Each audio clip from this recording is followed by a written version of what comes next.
In this video, we will recap the key takeaways from the material covered in this section of the course.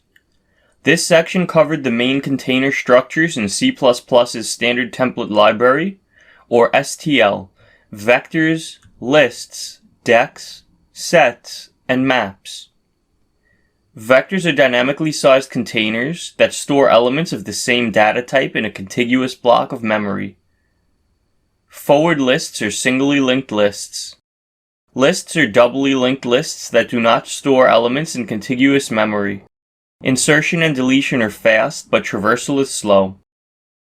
Decks are double-ended queues where both insertion and deletion can be done at either end, the front or the back. Sets store elements in order and cannot contain duplicates. Maps store key-value pairs that are stored in order according to the key values. Stacks follow the principle of LIFO, last in, first out.